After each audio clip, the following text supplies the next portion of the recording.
What if one morning you woke up and discovered that the things you quietly ignored were actually holding your entire life together? A man loses 3 trees on his land overnight. No warning, no permission, just gone. But what starts as a simple neighborhood dispute slowly turns into something nobody expected, because those trees weren't just trees. And that road everyone used every day without thinking twice. It wasn't what they believed either. By the time the truth comes out, the entire hillside neighborhood is forced to face a decision that changes everything. Respect the rules they ignored, or lose the one thing they all depend on. Stay till the end, because what happens next flips the whole situation in a way nobody saw coming. If you enjoy stories like this, don't forget to like and subscribe for more real lifestyle dramatic stories. Drop a comment too. What would you have done in this situation? Daniel Carter had lived quietly in his mountain edge home for almost a decade.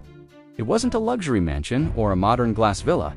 It was simple, surrounded by nature, with tall cedar trees standing like a natural wall behind his property. Those trees weren't decoration for him. They were the reason he bought the house in the first place. Every morning, sunlight passed through them in soft golden lines. Every evening, wind moved gently through their branches, creating a calm he never found anywhere else. But not everyone saw those trees the same way. Above Daniel's property sat a row of newly built, expensive hillside homes. Their wide glass windows were designed for one thing only: a perfect valley view. And slowly, those views were being blocked by Daniel's growing cedar trees. At first, the complaints were casual. A neighbor mentioned trimming them. Another suggested removing a few. Daniel always responded politely but firmly. The trees were healthy, on his land, and would stay. Then, one morning, everything changed. Daniel stepped outside with his coffee and immediately felt something was wrong. The ground near the back of his property was covered in broken branches. The smell of fresh-cut wood filled the air. His eyes moved toward the tree line and froze. 3 of his tallest cedar trees were gone, not damaged, not naturally fallen, cleanly cut down. Stumps remained like silent evidence.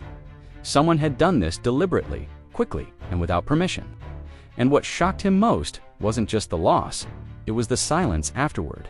No one came to explain, no one apologized. The neighborhood continued as if nothing had happened.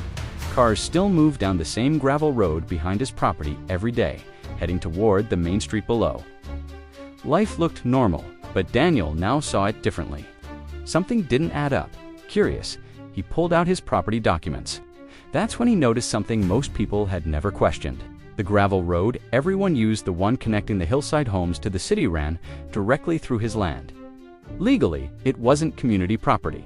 It wasn't HOA land. It was his. People had only been using it because he had never stopped them. The realization shifted everything. The trees had been removed for a better view. But the same people, enjoying that view, depended on his land every single day. Instead of reacting immediately, Daniel stayed calm. He called a land surveyor, not to start conflict, but to confirm what he already suspected. A few days later, the surveyor arrived and began marking boundaries with orange stakes. As measurements were completed, the truth became undeniable. The entire gravel road belonged to Daniel's property. By afternoon, whispers spread across the hillside. Neighbors gathered, watching quietly as the line of stakes formed a clear boundary. That evening, 2 homeowners came to speak with him. They talked about misunderstanding, maintenance work, and accidental removal of the trees. But not once did they clearly admit responsibility. Daniel listened, then asked a simple question. Did anyone ask permission before cutting trees on my land? Silence followed. They left shortly after. That night, Daniel walked the gravel road alone, watching the same cars pass over land that legally wasn't theirs to use freely. And for the first time, he decided not to rush. He would wait. The next morning, construction trucks arrived. Wooden posts, fencing material, and survey markers were unloaded. Workers began setting up along the road. Neighbors quickly noticed something unusual was happening. By midday, the gravel road began changing. What once looked like a shared path slowly turned into a clearly marked private route.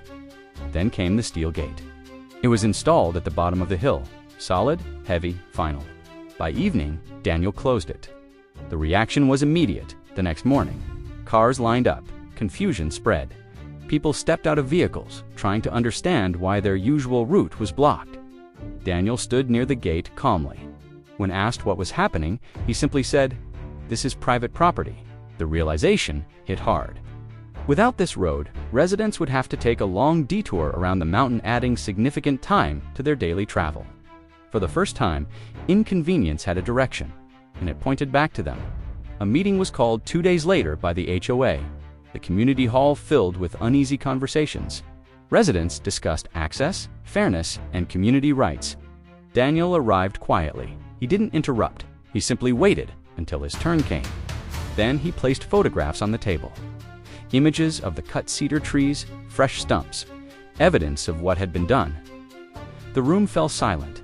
He reminded them of ownership, of respect, of how quickly things change when boundaries are ignored. Finally, he made a clear offer. Replace the trees with mature cedar trees. Acknowledge his property rights moving forward. In return, the road would reopen. No shouting, no threats, just terms. After a long pause, the truth finally surfaced. The trees had been removed for the view. Within a week, professional landscapers arrived. Mature cedar trees were planted along Daniel's property, slowly restoring the natural barrier that had once defined the land. At the same time, the HOA officially recognized his ownership of the road. The gate remained, but this time, it stayed open.